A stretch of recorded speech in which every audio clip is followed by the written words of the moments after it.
Good morning. It is Sunday.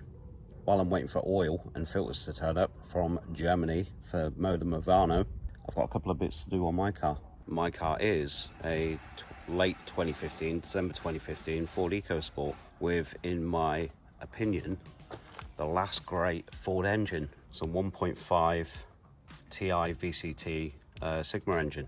I managed to dodge the 1 litre EcoBoom engine with the wet belt nightmares. Purely out of chance, to be honest, and I've swerved an absolute landmine because this thing's been running relatively stress-free for 10.5 years. People always ask me when I'm going to get a new car, and at the moment I don't really have an inclination to buy one other than to buy a second car and sort of do it up, because this little thing is running great. I don't have any monthly payments on it, and because I've serviced it and I do loads of planned maintenance on it, I'd quite happily get into this. And well, I did last year. I got into it and drove to Cornwall and back and all around Cornwall, and no issues at all. I'd quite happily drive this across Europe, to be honest. I've got that much kind of faith in it. The only time it has broken down was episode 10. So we're not off to a good start. I've managed to get, 10 miles, 11 miles. Car power went on it, and I got an engine light, which I've never had before on this car. Uh-oh. Well, that's not good. How the flipping hell's that happened? Went into the body shop with the insurers to get all that wing done. Well, the front quarter panel. And on the way home, unfortunately I broke down. I got an engine light and limp home mode and a misfire because the rocker cover gasket had gone. But yeah, it's actually ran really well. Today I thought I'd do a quick service. I've got a new coil pack to put on it, just a bit of planned maintenance after the new HT leads, spark plugs, new battery previously. Coil pack was like, I think it was like 35 quid or something, a Bosch one from Autodoc. So finishing that one, I've pretty much done my ignition system. And I'll also give you a bit more background on me, why I started, and one of the reasons why I keep this car. Here we go, we have this little lot. So we have Bosch air filter, Bosch oil filter, Bosch coil pack. I've bought this because the oil filter is a bit of a nightmare to get off, but the access is brilliant, and I can actually service this without having to take the thing off the ground on a jack. I'm not doing coolant, I'm not doing cabin filter, because I normally do, but I did them last year on the second service and they don't need done yet. So I do about 18,500 miles a year, which is also why I'm keeping it, because all the new finance options, when they say based on 6,000 miles per annum, doesn't really work for me because I do 3 times that amount. So yeah, I'm a bit stuck really. Well, kind of stuck in a good way as well, because I don't have to pay out all those monthly payments. It just means I can maintain the car. So what should we do first? I think let's do the coil pack first. There is the coil pack connected here to the battery. HT leads coming out on top, going to the top of the engine, and 4 bolts. First things first, disconnect the battery. We're not having a repeat of yesterday with a horse box. So my little old lady car, Ford EcoSport. So retail 17, with the option 17.5 grand. They are pretty.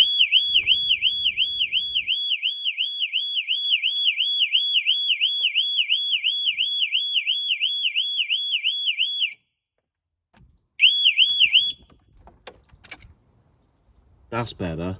That made my ears hurt. Alright, that's out of the way. Yeah, so what was I saying? So my little Ford EcoSport. Yeah, I got it for 13.5 grand, and over 10.5 years I spent about 4 grand in maintenance and servicing. So new clutch, new belts, water pump, timing belt. What else have I done? Clutch, battery, track rod ends, drop links, handbrake, brakes, tyres, the usual sort of stuff. 2 new front headlights, because Ford's quality headlights are terrible. The little LED strip blows after 4 or 5 years. Equally, they're cheap Indian produced or source steel makes the window wiper arms corrode. But yeah, it doesn't really owe me anything in this car. If I work out how much I've actually spent and how much I bought it for, it works out around 1,700 quid a year over those 10.5 years to actually kind of run this car. And I stopped paying for it after 3 years because I bought it outright. Yeah, pretty decent. That's why I haven't got rid of it.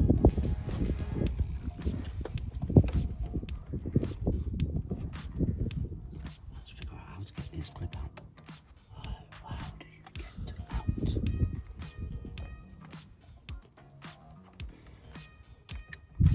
There's got to be a clip somewhere.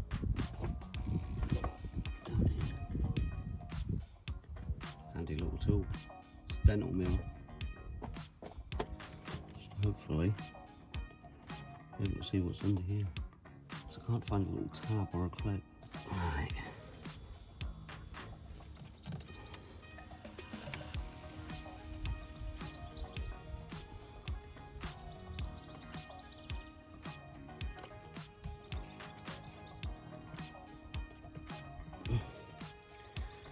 There's a little button in there.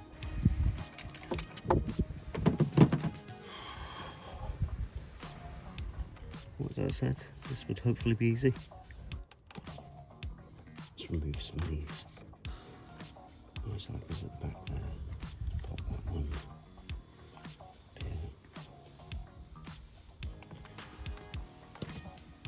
Let's get rid of these ones. Knocking the camera out the way. Close some space. It's a bit easier.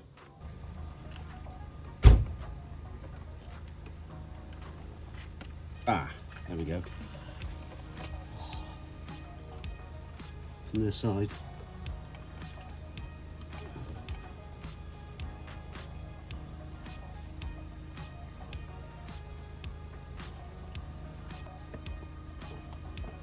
Right, it's just a regular Torx bit.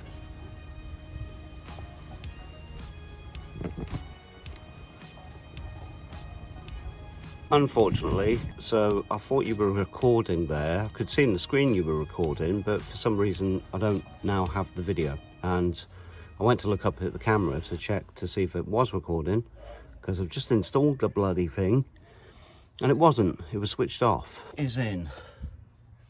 There it is. I've connected it. So 1432 on HT leads, and it's connected back up just down here. So sorry about that. I've also screwed them all in. It was pretty much just rinse and repeat, just put it back together. It is a really easy job, as you can see. So now I'll just connect the battery back up and then I can service the actual car. Right, I think we'll do now the air filter. I'm gonna have to hold you because my dodgy phone holder is no bueno. It's only full clip. It's coil pack. That's handy.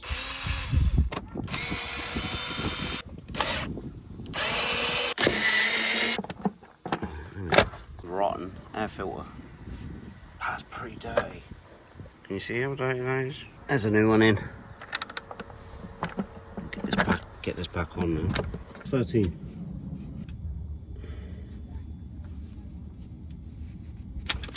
There we go. Cracked. This is the fun bit. Spirit, I am going to get covered. Haven't spilled anything. Miracle. It's a Christmas miracle. I don't believe that's straight. So this car, it's not much. But during COVID, when I was stuck in my house with nothing to do, bored out my mind, watching old episodes of Wheeler Dealers and Top Gear, this little car taught me how to fix other cars. I started off with what I'm doing now, basically a service. Then I got confident and I started doing other bits like headlights, fog lights. What else did I do? Brakes, handbrake, track rods, drop links. Yeah, I've done quite a few bits to it. Little trim bits, chromy bits, fascia for the stereo. Hello. this little thing gave me the confidence to learn how to fix cars when I was terrible at DIY previously, and I mean terrible. So yeah, I did. My neighbour was just asking me about holiday and then got talking to me about, I did a repair on her car the other week. That just shows you, I actually changed an ambient temperature sensor on a Vauxhall Corsa. It was underneath the front bumper. So it gone kaput, and it was saying, her car was saying the outside temperature was 50 degrees. So now it's fixed, and thanks to this little beauty, I had the confidence to go and try that, even though I've never done it before. And that bloody Peugeot, and my cousin's Corsa, and Ali's Mercedes, and a few bits on Alan's stuff. What else have I done? My mum's Twingo, Ali's horse box. I bought this thing. Apparently it makes it easier to get oil filters off. So I'm going to see, I'm going to use a breaker bar on it. Oh, it does work. A little bit awkward.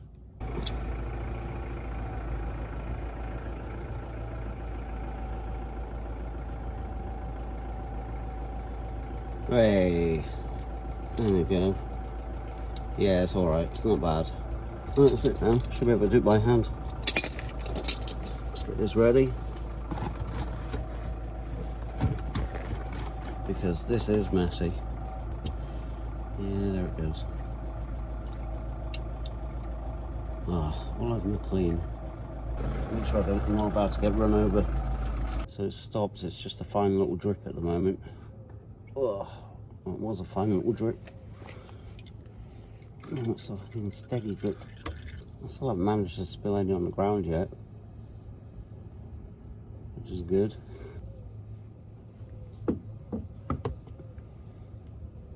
Old one, bloody mess. New one, Bosch, £7. It is so cheap to maintain and keep running.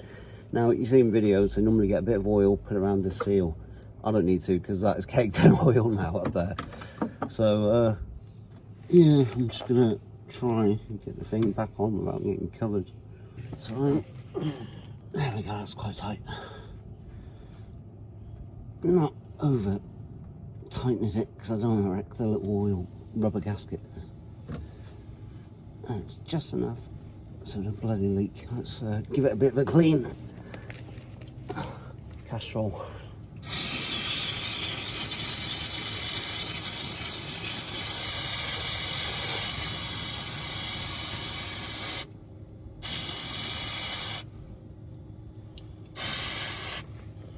Get everywhere that got covered in oil.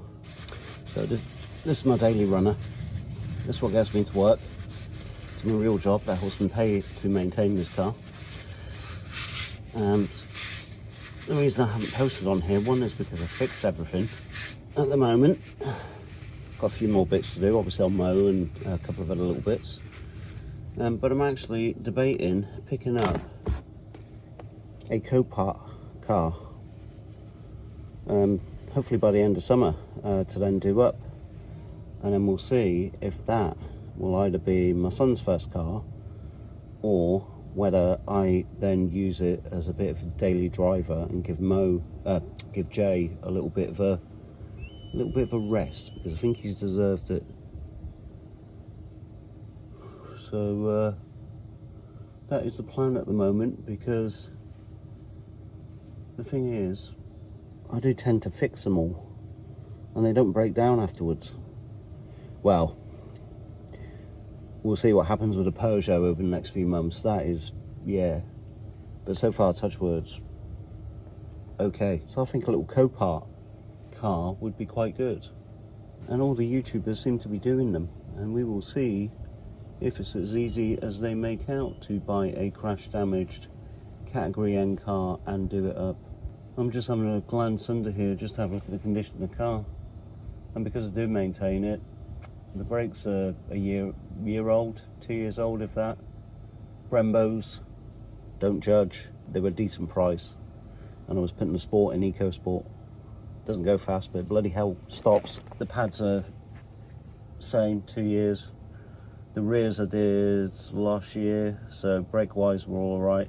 Apart from rear driver side brake cylinder is leaking.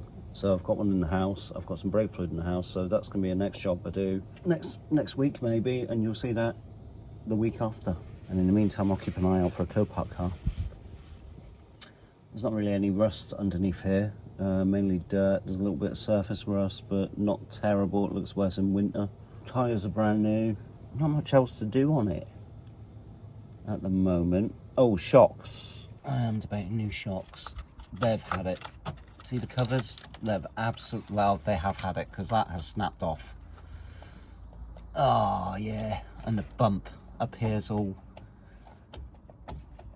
yeah. A new set of shocks. The shocks are shocking. They really are. All of the covers have degraded over them. Water's getting onto it. Road dirt's getting onto it. So I'm going to replace those. And I'm hoping Ali and my son are going to buy me a tool for putting shocks together safely for my birthday. I think I mentioned that in a previous episode. So that will be a job if I do get that for my birthday. I may do that. Right, let's stop jibber-jabbering. Let's get this done. I'll see it up the top. I'm just going to put the bolt in. So, wheel, 4.03 litres. Castrol magnetic 5W20E, the Ford spec. That's what this takes. And I'm lucky because it is the cheapest oil, it's £8 a litre. So this service has cost me 32 quid. Well, for the oil, it's not bad. That's why I keep the car as well. So, litre one.